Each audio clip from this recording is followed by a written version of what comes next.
talaga. Parang hapon na. Pero alas 3 pa lang. Sobrang dilim po. Hindi na makita oh.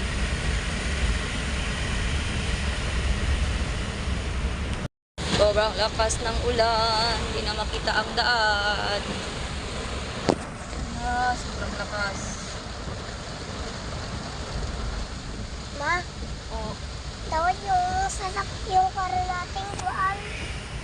May hindi ka lakas talaga. Kaya ito na ang mga lugar. Ganito na gitang mga salakyan, guys.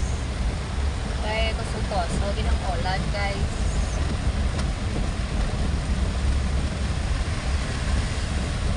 Sorry, guys. Kusutos. So, ganyan.